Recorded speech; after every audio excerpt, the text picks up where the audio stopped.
ఓం శాంతి. ఈరోజు Murali date 16 April 2026. బాబా చెప్తున్నారు, మధురమైన పిల్లలు, యోగం ద్వారానే ఆత్మలోని మలినం తొలగిపోతుంది, తండ్రి నుండి పూర్తి వారసత్వం లభిస్తుంది. కనుక ఎంత ఎక్కువ వీలైతే అంత యోగ బలం పెంచుకోండి. ప్రశ్న: దేవీ దేవతల కర్మలు శ్రేష్టంగా ఉండేవి, ఇప్పుడు అందరి కర్మలు ఎందుకు భ్రష్టమైపోయాయి? జవాబు: ఎందుకంటే వారి వాస్తవిక ధర్మాన్ని మర్చిపోయారు. ధర్మాన్ని మర్చిపోయిన కారణంగానే ఏ కర్మలు చేస్తున్నారో అవి భ్రష్టమవుతున్నాయి. తండ్రి మీకు మీ సత్యధర్మం యొక్క పరిచయాన్ని ఇస్తున్నారు. దానితో పాటు మొత్తం ప్రపంచ చరిత్ర భూగోళాలను వినిపిస్తారు. వీటిని అందరికీ వినిపించాలి. తండ్రి సత్య పరిచయాన్ని ఇవ్వాలి. పాట: ముఖాన్ని చూసుకో ప్రాణి. ఓం శాంతి. ఇది ఎవరికి చెప్పారు? తండ్రి పిల్లలకు చెప్పారు. ఏ పిల్లలనైతే పతితుల నుండి పావనంగా చేస్తున్నారో ఆ పిల్లలకు చెప్పారు. దేవీ దేవతలుగా ఉన్న భారతీయులైన మేము ఇప్పుడు 84 జన్మల చక్రంలో తిరిగి సతోప్రధాన స్థితిని దాటి సతో రజో తమోల నుండి ఇప్పుడు తమో ప్రధానంగా అయ్యామని పిల్లలైన మీకు తెలుసు. పతితులను పావనంగా తయారు చేసే తండ్రి చెప్తున్నారు. మేము ఎంతవరకు పుణ్యాత్ములుగా అయ్యామని మీ మనస్సును ప్రశ్నించుకోండి. మీరు సతోప్రధాన పవిత్రాత్మలుగా ఉండేవారు. మొట్టమొదట మీరు ఇక్కడ దేవీ దేవతలని అనబడేవారు.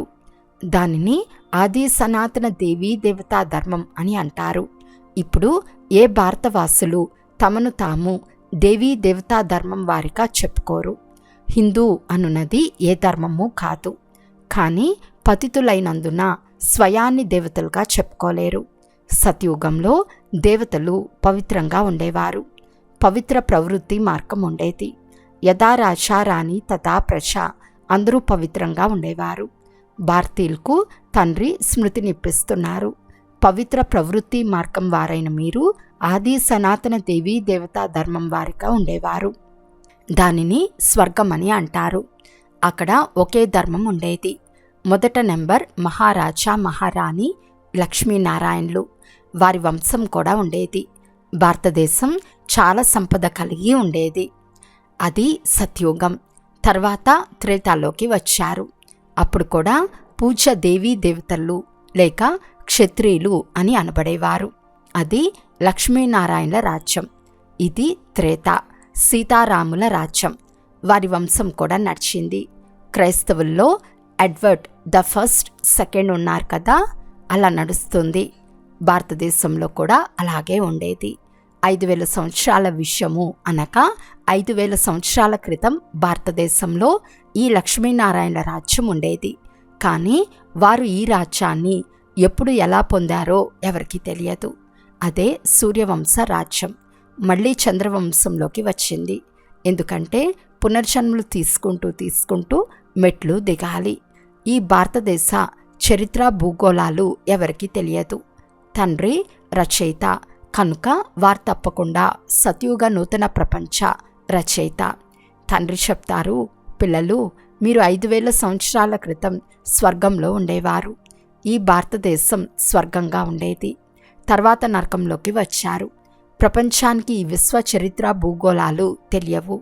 వారికి అసంపూర్ణమైన చరిత్ర, కేవలం చివరి చరిత్ర మాత్రమే తెలుసు. సత్య త్రేతాయుగ చరిత్ర భూగోళాలు ఎవరికి తెలియదు. ఋషులు మునులు కూడా మేము రచయిత రచనల ఆది మధ్యాంతాలు తెలియదని చెప్తూ వచ్చారు. ఎవరికైనా ఎలా తెలుస్తుంది? తండ్రి కూర్చుని మీకు మాత్రమే తెలియజేస్తారు. శివబాబా భారతదేశంలోనే దివ్య జన్మను తీసుకుంటారు. అందుకే శివ జయంతి కూడా జరుగుతుంది. శివ జయంతి తర్వాత గీతా జయంతి రావాలి. తర్వాత దాని జతలో కృష్ణ జయంతి రావాలి. కానీ శివ జయంతి ఎప్పుడు జరిగిందో అను ఈ జయంతి రహస్యం భారతీయులకు తెలియదు. బౌద్ధ జయంతి, క్రీస్తు జయంతి ఎప్పుడు జరిగిందో ఇతర ధర్మాల వారు తక్షణమే చెప్తారు. శివ జయంతి ఎప్పుడు జరిగింది అని భారతీయులను ప్రశ్నించండి. ఎవరు చెప్పలేరు. శివుడు భారతదేశంలో వచ్చారు. వచ్చి ఏం చేశారో ఎవరికీ తెలియదు. శివుడు సర్వాత్మల తండ్రి. ఆత్మ అవినాశి. ఆత్మ ఒక శరీరాన్ని వదిలి మరొక శరీరాన్ని తీసుకుంటుంది. ఇది 84 జన్మల చక్రం. శాస్త్రాల్లో 84 లక్షల జన్మలని వ్యర్థ ప్రలాపాలు చేశారు. తండ్రి వచ్చి సత్యమైన విషయాలను అర్థం చేయిస్తారు. తండ్రి తప్ప మిగిలిన వారంతా రచయిత రచనల గురించి అసత్యమే చెప్తారు. ఎందుకంటే ఇది మాయారాజ్యం. మొదట మీరు పారస్బుద్ధిగా ఉండేవారు. భారతదేశం పారస్పురిగా ఉండేది. బంగారం వజ్ర వైడూర్యాల భవనాలు ఉండేవి. తండ్రి రచయిత రచనల ఆది మధ్యాంత రహస్యాలను అనగా ప్రపంచ చరిత్ర భూగోళాలను తెలియజేస్తారు. మేమే మొట్టమొదట దేవీ దేవతలుగా ఉండేవారమని, ఇప్పుడు పతితులుగా, బికారులుగా, ధర్మహీనులుగా అయ్యామని భారతీయులకు తెలియదు. తమ ధర్మాన్ని మర్చిపోయారు. ఇది కూడా డ్రామానుసారంగా జరగాలి. కనుక ఈ ప్రపంచ చరిత్ర భూగోళాలు బుద్ధిలో ఉండాలి కదా. సర్వోన్నతులైన సర్వాత్మల తండ్రి మూలవతనంలో ఉంటారు. తర్వాత సూక్ష్మవతనం, ఇది స్థూలవతనం. సూక్ష్మవతనంలో కేవలం బ్రహ్మ, విష్ణు, శంకరులు ఉంటారు. వారికి వేరే చరిత్ర భూగోళాలు ఉండవు. ఇవి 3 అంతస్తులు. భగవంతుడు ఒక్కరే. వారి రచన కూడా ఒకటే. ఈ చక్రం తిరుగుతూ ఉంటుంది. సత్యుగం నుండి త్రేత, ద్వాపర, కలియుగాలకు రావాల్సి ఉంటుంది. 84 జన్మల లెక్క కావాలి కదా. ఇది ఎవరికీ తెలియదు. ఏ శాస్త్రాల్లోనూ లేదు. 84 జన్మల పాత్రను పిల్లలైన మీరే అభినయిస్తారు. తండ్రి ఈ చక్రంలో రారు. పిల్లలే పావనుల నుండి పతితులుగా అవుతారు. కనుక బాబా వచ్చి మమ్మల్ని మళ్ళీ పావనంగా చేయండి అని బాధతో పిలుస్తారు. అందరూ ఒక్కరినే పిలుస్తారు. రావణ రాజ్యంలో అందరూ దుఃఖితులుగా ఉన్నారు. మీరు వచ్చి వారందరినీ దుఃఖం నుండి ముక్తులుగా చేయండి, మళ్ళీ రామరాజ్యంలోకి తీసుకెళ్ళండి అని పిలుస్తారు. అర్ధకల్పము రామరాజ్యం, అర్ధకల్పము రావణ రాజ్యం. పవిత్రులుగా ఉండే భారతీయులే పతితులుగా అవుతారు. వామ మార్గంలోకి వెళ్ళటం ద్వారా పతితులుగా అవ్వటం ప్రారంభమవుతుంది. భక్తి మార్గం ప్రారంభమవుతుంది. ఇప్పుడు పిల్లలైన మీకు జ్ఞానం వినిపించబడుతుంది. దీని ద్వారా అర్ధకల్పం 21 జన్మలకు మీరు సుఖ వారసత్వాన్ని పొందుతారు. అర్ధకల్పం జ్ఞాన ప్రాలబ్ధం కొనసాగుతుంది. తర్వాత రావణ రాజ్యం వస్తుంది. క్రింద పడటం ప్రారంభిస్తారు. మీరు దైవీ రాజ్యంలో ఉండేవారు, మళ్ళీ అసురీ రాజ్యంలోకి వస్తారు. దీనిని నరకమని కూడా అంటారు. మీరు స్వర్గంలో ఉండేవారు, మళ్ళీ 84 జన్మలు పొంది నరకంలోకి వచ్చి పడ్డారు. అది సుఖధామం, ఇది దుఃఖధామం. ఇక్కడ 100% బికారులుగా అయిపోయారు. 84 జన్మల చక్రంలో తిరుగుతూ అదే భారతీయులు పూజ్యుల నుండి పూజారులుగా అయ్యారు. దీనిని ప్రపంచ చరిత్ర భూగోళాలు అని అంటారు. ఇదంతా భారతీయులైన మీ చక్రమే. ఇతర ధర్మాల వారు 84 జన్మలు తీసుకోరు. వారు సత్యుగంలో ఉండనే ఉండరు. సత్యత్రేతాయుగాలలో కేవలం భారతదేశమే ఉంటుంది. సూర్యవంశీ, చంద్రవంశీ, వైశ్యవంశీ, శూద్రవంశీ. ఇప్పుడు మీరు దేవతా వంశీలుగా అయ్యేందుకు మళ్ళీ బ్రాహ్మణ వంశీలుగా అయ్యారు.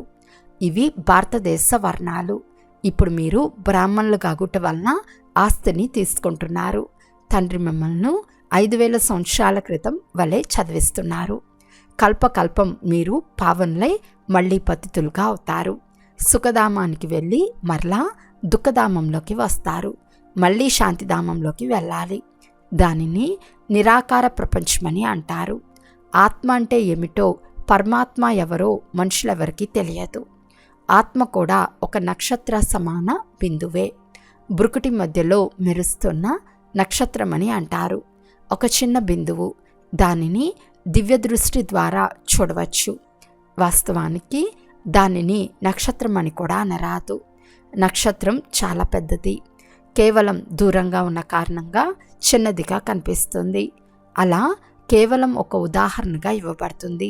ఎలా పైన నక్షత్రం చిన్నదిగా కనిపిస్తుందో ఆత్మ అలా చిన్నదిగా ఉంటుంది.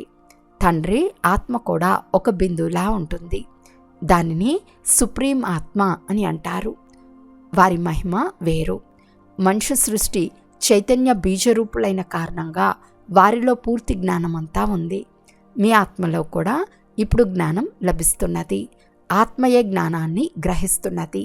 ఇంత చిన్న బిందువులో 84 జన్మల పాత్ర ఇమిడి ఉంది. అది కూడా అవినాశి. 84 జన్మల చక్రంలో తిరుగుతూ వచ్చారు. దీనికి అంతిమం లేదు. దేవతలుగా ఉండేవారు దైత్యులుగా అయ్యారు. మరలా దేవతలుగా అవ్వాలి. ఈ చక్రం తిరుగుతూ వచ్చింది. మిగిలినవన్నీ క్రైస్తవులు, ఇస్లామీలు, బౌద్ధులు మొదలైన వారెవ్వరూ 84 జన్మలు తీసుకోరు. ఇదే సత్సంగం. భారతదేశంలో రైటియస్గా ధనంతో నిండి ఉండేది. మరలా 84 జన్మలు తీసుకుని వికారులుగా అయ్యారు. ఇది వికారీ ప్రపంచం. 75,000 సంవత్సరాల క్రితం పవిత్రత, శాంతి, సంపదలు కూడా ఉండేవి. తండ్రి పిల్లలకు స్మృతినిప్పిస్తున్నారు. ముఖ్యమైనది పవిత్రత. అందుకే వికారులను నిర్వికారులుగా తయారు చేసే తండ్రి రండి అని పిలుస్తారు. వారే సద్గతినిచ్చువారు. అందుకే వారే సద్గురువు. ఇప్పుడు మీరు తండ్రి ద్వారా వికారుల నుండి రాకుమారులుగా అవుతున్నారు. లేక నరు నుండి నారాయణునిగా, నారీ నుండి లక్ష్మిగా అవుతారు. మీది రాజయోగం. ఇప్పుడు తండ్రి ద్వారా భారతదేశానికి రాజ్యం లభిస్తుంది. ఆత్మనే 84 జన్మలు తీసుకుంటుంది. ఆత్మనే ఈ శరీరం ద్వారా చదువుకుంటుంది. శరీరం చదవదు. ఆత్మ సంస్కారాన్ని తీసుకెళ్తుంది. నేను ఆత్మ ఈ శరీరం ద్వారా చదువుకుంటాను. దీన్ని దేహీ అభిమానమని అంటారు. ఆత్మ వేరైనట్లయితే శరీరం దేనికి పనికిరాదు. ఇప్పుడు నేను పుణ్యాత్మగా అవుతున్నాను అని ఆత్మ చెప్తుంది. మనుషులు దేహాభిమానంలోకి వచ్చి ఇది చేస్తాను అని చెప్తారు. మేము ఆత్మలము. మా శరీరం పెద్దదిగా ఉందని మీరు అర్థం చేసుకున్నారు. పరమాత్మ తండ్రి ద్వారా నేను ఆత్మ చదువుతున్నాను. తండ్రి చెప్తారు, నన్నొక్కరినే స్మృతి చేయండి. మీరు స్వర్ణిమ యుగంలో సతోప్రధానంగా ఉండేవారు. మళ్ళీ మీలో మలినాలు ఏర్పడ్డాయి. మల్లం చేరుతూ మీరు పావనంగా ఉన్న మీరు పతితులుగా అయ్యారు. ఇప్పుడు మళ్ళీ పావనంగా కావాలి. కనుక ఓ పతిత పావన రండి, వచ్చి మమ్మల్ని పావనంగా చేయండి అని పిలుస్తారు. కనుక ఓ పతిత ఆత్మ తండ్రినైన నన్ను స్మృతి చేసినట్లయితే మీ నుండి మలినం తొలగిపోతుంది. మీరు పావనులుగా అవుతారని తండ్రి సలహా ఇస్తున్నారు. దాన్ని ప్రాచీన యోగమని అంటారు. ఈ స్మృతి అనగా యోగాగ్ని ద్వారా మలినాలు భస్మైపోతాయి. ముఖ్యమైన విషయం పతితుల నుండి పావనంగా అవటం. సాధు సత్పురుషులు అందరూ పతితులే. పావనమయ్యే ఉపాయం తండ్రియే తెలియచేస్తారు. నన్నొక్కరిని మాత్రమే స్మృతి చేయండి. ఈ అంతిమ జన్మలో పవిత్రంగా అవ్వండి. తింటూ, త్రాగుతూ, నడుస్తూ, తిరుగుతూ నన్నొక్కరినే స్మృతి చేయండి. ఎందుకంటే నేను అందరి ఆత్మల ప్రీతమును. ఒకప్పుడు మిమ్మల్ని నేను పావనంగా చేశాను. మీరు మళ్ళీ పతితులుగా అయ్యారు. భక్తులందరూ ప్రేయస్సులు. ప్రియతముడు చెప్తున్నారు, భలే కర్మలు కూడా చేయండి. బుద్ధి ద్వారా నన్ను స్మృతి చేస్తూ ఉంటే వికర్మలు వినాశనమవుతాయి. ఇందులో శ్రమ ఉంది. ఆస్తిని పొందేందుకు తండ్రిని స్మృతి చేయాలి కదా. ఎవరు ఎక్కువ స్మృతి చేస్తారో వారికి వారసత్వం కూడా ఎక్కువగా లభిస్తుంది. ఇది స్మృతి యాత్ర. ఎవరు ఎక్కువగా స్మృతి చేస్తారో వారే పావనంగా అయి నా కంఠహారంగా అవుతారు. నిరాకార ప్రపంచంలో సర్వాత్మల వంశవృక్షం తయారై ఉంది. దానిని నిరాకార ఆత్మల వృక్షమని అంటారు. ఇది సాకార వృక్షం. నిరాకార ప్రపంచం నుండి అందరూ నెంబర్ వార్గా క్రిందకి రావాలి, వస్తూనే ఉండాలి. వృక్షం ఎంత పెద్దది! ఆత్మ పాత్రను అభినయించేందుకు ఇక్కడకు వస్తుంది. ఎందరూ ఆత్మలున్నారో వారంతా ఈ డ్రామాలో పాత్రధారులు. ఆత్మ అవినాశి. అందులోని పాత్ర కూడా అవినాశిగా ఉంటుంది. డ్రామా ఎప్పుడు తయారైందో చెప్పలేము. ఇది నడుస్తూనే ఉంటుంది. భారతవాసులు మొట్టమొదట సుఖంలో ఉండేవారు. తర్వాత దుఃఖంలోకి వచ్చారు. మళ్ళీ శాంతిధామంలోకి వెళ్ళాలి. తండ్రి మళ్ళీ సుఖధామంలోకి పంపుతారు. ఇందులో ఎవరు ఎంత పురుషార్థం చేస్తారో అంత ఉన్నత పదవిని పొందుతారు. తండ్రి రాజ్యాన్ని స్థాపన చేస్తారు. ఇందులో పురుషార్థానుసారం రాజ్యంలో పదవిని పొందుతారు. సతయుగంలో అయితే తప్పకుండా కొందరే మనుషులుంటారు. ఆది సనాతన దేవీ దేవతా ధర్మం వృక్షం చిన్నది. మిగిలిన వారంతా వినాశనం అయిపోతారు. ఈ ఆది సనాతన దేవీ దేవతా ధర్మం స్థాపన అవుతూ ఉంది, అనగా స్వర్గద్వారం తెరుచుకుంటున్నది. 5000 సంవత్సరాల క్రితం కూడా ఈ యుద్ధం తర్వాత స్వర్గ స్థాపన జరిగింది. అనేక ధర్మాలు వినాశనం అయిపోతాయి. ఈ యుద్ధాన్ని కళ్యాణకారి యుద్ధమని అంటారు. ఇప్పుడు నరకద్వారం తెరుచుకుని ఉంది.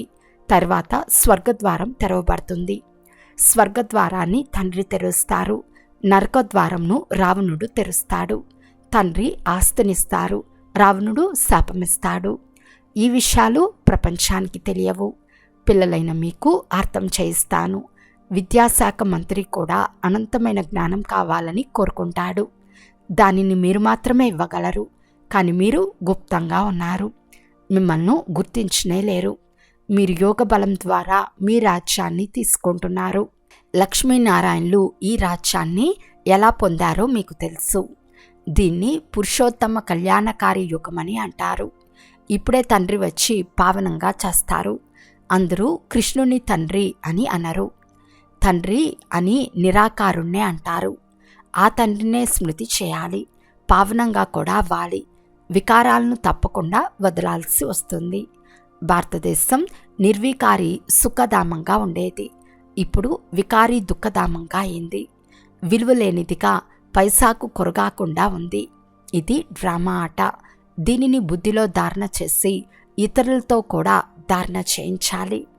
అచ్చా, మధురాతి మధురమైన అపురూపమైన పిల్లలకు మాతాపిత బాప్తాతాల ప్రియ స్మృతులు మరియు గుడ్ మార్నింగ్. ఆత్మీక పిల్లలకు ఆత్మీక తండ్రి నమస్తే. ఆత్మీక తండ్రికి ఆత్మీక పిల్లల యొక్క ప్రియ స్మృతులు మరియు నమస్తే నమస్తే నమస్తే. ధారణ కొరకు ముఖ్య సారము. ఫస్ట్ పాయింట్, స్మృతి ద్వారా పావనులుగా అయి తండ్రి కంఠహారంగా అవ్వాలి. కర్మ చేస్తూ కూడా తండ్రి స్మృతిలో ఉండి వికర్మాచీతులుగా అవ్వాలి.